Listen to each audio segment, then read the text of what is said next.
औज़ुबिल्लाहि मिनश्शैतानिर्रजीम बिस्मिल्लाहिर्रहमानिर्रहीम। मैं हूँ ज़हर अहमद ख़ान और आप देख रहे हैं मेरा फेसबुक और यूट्यूब चैनल अब्लाग टीवी और मेरा Facebook page UK point. Imran Khan के हवाले से बहुत ज़्यादा ख़तरनाक खबरें आ रही हैं। जब से उन्हें ज़िम्मेदार करार दिया गया है साइफ़र के हवाले से, तो तरह तरह की बातें इस वक्त मार्केट में लॉन्च हो रही हैं और उनके वकला के भी बेइंतहा तहफ़्फ़ुज़ात सामने आ रहे हैं। वकला ने यहाँ तक कहा है कि उनकी ज़िंदगी को ख़तरात हैं और उन्हें या तो कोई भुट्टो वाला सिनेरियो उनके साथ दोहराया जा रहा है या फिर उन्हें उम्र कैद के लिए सारी तैयारी की जा रही है साइफ़र केस के हवाले से। लेकिन हमने पहले आपको कहा था कि जैसे तोशा खाना का केस हुआ है, इसी तरह साइफ़र का मामला भी जो है इमरान खान के सामने से उड़ जाएगा। सिर्फ अब ये डिपेंड करता है अदलिया पर।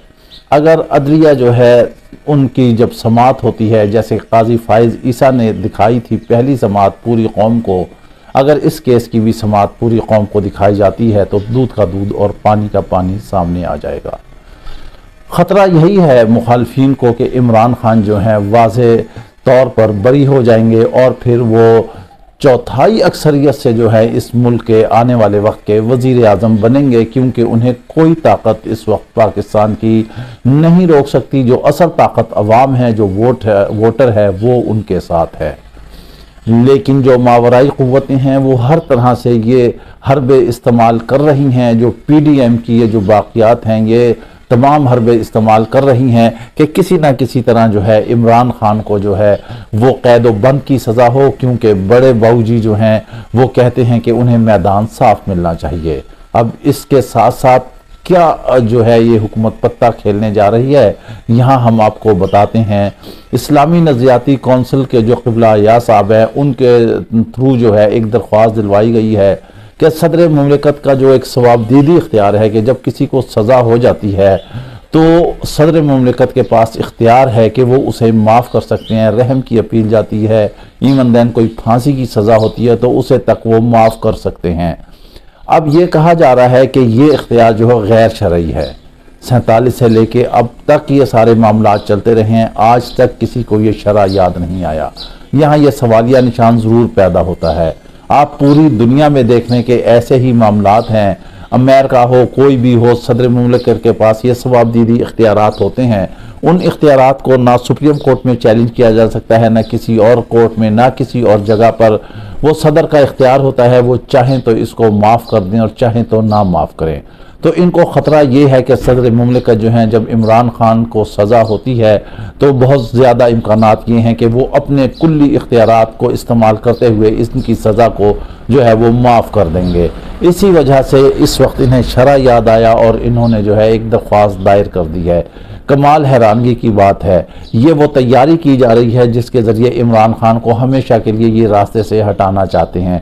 ये सारी तैयारियां हो रही हैं, मगर यहाँ सवाल ये पैदा होता है कि हमारी मुमलिकत जो है वो इस्लामी नज़रियाती मुमलिकत है। क्या आज से पहले ये शरा और ये इस्लाम इन्हें याद नहीं आया?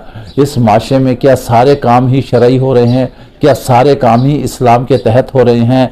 अगर ये चीज़ चैलेंज की जाती है तो फिर जिन्होंने करप्शन की है, जिन्होंने ख़जाना लूटा है, जिन्होंने चोरियां की हैं, उनके तो जो हैं हाथ जो है वो काट देने चाहिए।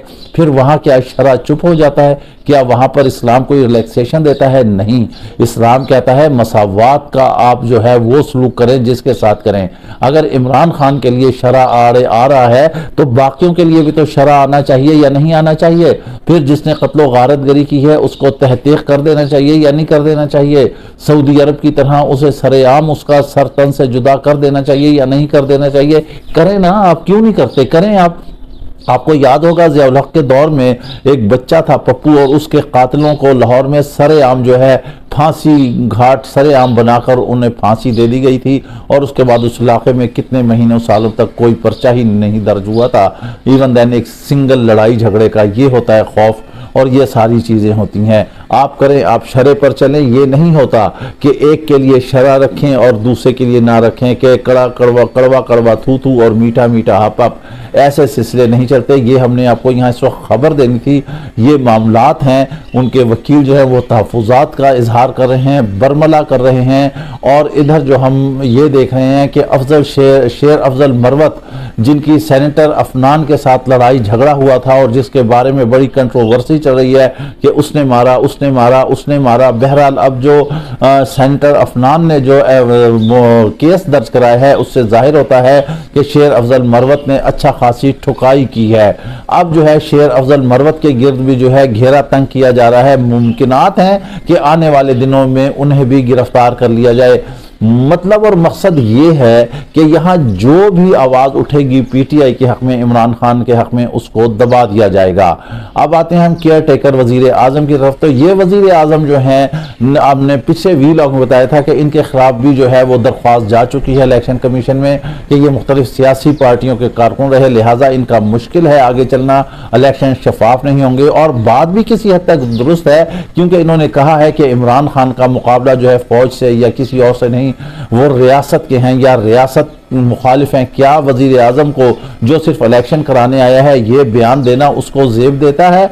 कतई तौर पर नहीं देता। फिर उन्होंने गुज़िश्ता दिनों बीबीसी को इंटरव्यू दिया जिसमें उन्होंने कहा कि बलूचिस्तान में जो मिसिंग पर्सन है उनकी तादाद जो है वो 50 के लगभग है, जबकि मकबूजा कश्मीर में वहां पर हजारों में है। इस पर हामिद मीर ने उन्हें खुलेआम चैलेंज दिया है कि मेरे प्रोग्राम में आए और लाइव आके मुझे बताएं, मैं उन्हें साबित करूंगा कि वहां 50 नहीं हजारों लोग जो है वो मिसिंग के हैं। ये मामलात हैं, ऐसा वजीर आजम है, कोई अजीब से मामलात है। ये इंटरव्यू देने के काबिल नहीं, इन्हें इंटरव्यू देना ही नहीं चाहिए, इनको सलाहियत नहीं, इन पर पाबंदी लगाना चाहिए। ये पाकिस्तान की सुर्खी और पाकिस्तान की बेइज्जती और पाकिस्तान का सर निगुम करने का ये सबब बन रहे हैं। और बहुत ज्यादा इम्कानात हैं कि इसके बाद शायद इनको जो है वजारत उज़्मा से हटा ही दिया जाए, क्योंकि ये एक सेल्फी वजीर आजम है।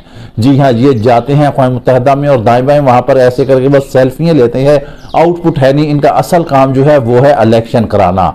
इलेक्शन कराने के लिए आए हैं, बाकी सारे काम कर रहे हैं दुनिया के, बस इलेक्शन नहीं, इलेक्शन की तरफ जो है वो नहीं आते हैं। नवाज शरीफ के मामलात आते हैं तो उनके बारे में कहते हैं कि कानून और आइन जो है वो अपना रास्ता बनाएगा। बाबा इमरान खान के बारे में भी तो यही बोलो ना, उधर आप उसके रियासत के मद्दे मुकाबिल खड़ा करें, उधर भी कहो ना आइन और कानून रास्ता बनाएगा। इमरान खान तो कहता है कि आइन और कानून के तहत चले, और आइन और कानून के तहत चलेंगे तो इमरान खान जो है वो बरी होता जाएगा। अब प्रॉब्लम ये आ रहा है कि नए जो चीफ जस्टिस हैं उन्होंने भी कह दिया है कि आइन और कानून के तहत सारे मामला चलेंगे, और जनवरी तक इमरान खान को जेल में रखना नामुमकिन नजर आ रहा है। जिस हिसाब से केस चलेंगे हम आपको बता देते हैं कि जैसे ही जैसे केस लगेंगे, जैसे ही जैसे उन्हें सजाएं होंगी, वैसे ही वैसे अगली तारीखों पे उनकी जमानतें होती चली जाएंगी, क्योंकि केस बहुत कमजोर है। वो जो है हवाओं में बनाए गए हैं, बगैर किसी सबूत के बनाए हुए हैं। जहां पे इमरान खान मौजूद नहीं थे वहां पर भी ये केस बनाए गए हैं। लिहाजा इस वक्त अवाम को और सबको ये होश के नाखून लेने चाहिए कि जिस तरह कप्तान के इर्द गिर्द घेरा तंग किया जा रहा है, जिस तरह इस वक्त हुकूमत को जो है वो शरा याद आ रहा है, इस्लाम याद आ रहा है, लिहाजा सबके लिए ये चीज जो है होनी चाहिए। जो स्वाबदीदी इख्तियार जब तक है, जहां तक है, उसे कायम रहना चाहिए। ये बात के मसाइल हैं कि कौन आता है, कौन नहीं जाता है, कौन मुकाबला करता है, लेकिन उन्हें खौफ है तो इमरान खान का है कि वो आएगा और वो छा जाएगा। उसे हर तरह से ये एलिमिनेट करने की कोशिश कर रहे हैं, लेकिन वो अवाम के दिलों में बसा हुआ है। वो खुशबू की तरह तहलील हो चुका है, खुशबू की तरह फिजाओं में, अवाम की सांसों में। लिहाजा उसको हटाना, उसको गिराना, उसको अवाम के दिलों से निकालना नामुमकिन है। आप ऐसा नहीं कर सकते। एड़ी से लेकर चोटी तक का जोर लगा ले, सदर के इख्तियारात ले लें, जो कुछ कर लें, उसे साइफर में 14 साल कैद दे दें, जो मर्जी कर लें, उम्र कैद दे दें, और भी केस कर दें, जैसे मर्जी कर दें, क्योंकि जब 5 साल कैद होती है तो वो अगले ही पेशी में जो है वो ख़त्म भी हो सकती है। इस वजह से ये उम्र कैद की तरफ मामला जा रहे हैं। मगर ऐसे उम्र कैदें करके ऐसे लीडरों को जो है तबाह और बर्बाद नहीं किया जा सकता। सिर्फ उसका कसूर ये है कि वो इमरान खान जो है वो अमेरिका के खिलाफ चल निकला था, वो रशिया की तरफ जा रहा था, वो चीन की तरफ जा रहा था, और अमेरिका इस बात को तस्लीम कर चुका है और उसी ने साजिश की है और वो ये नहीं चाहता कि कोई भी जो तीसरी दुनिया का मुल्क है उसकी आंख में आंख डाल कर बात करे। इमरान खान का कसूर यह था कि उसने अमेरिका की आंख में आंख डालकर बात की थी और उसने कहा था कि हम कोई आपके गुलाम हैं। बस यही चीज जो है उन्हें तकलीफ दे गई और इमरान खान का धड़न तख्ता कर दिया। लेकिन अब अवाम ऐसा नहीं होने देंगे। अवाम इमरान खान के कंधे के साथ कंधा लगाकर मिलाकर खड़े हुए हैं और वो उसे किसी सूरत भी जो है बहुत ज्यादा दिसंबर जनवरी तक कैद व बंद में नहीं देखेंगे। इंशाल्लाह वो बाहर आएगा, अवाम में होगा और फिर अवाम के और इस मुल्क के मसाइल हल करेगा। इसके साथ ही आप हमें इजाजत दीजिए। अपना ख्याल रखिएगा। वीलॉग पसंद आए तो लाजमी लाइक और शेयर कीजिएगा। अल्लाह हाफिज।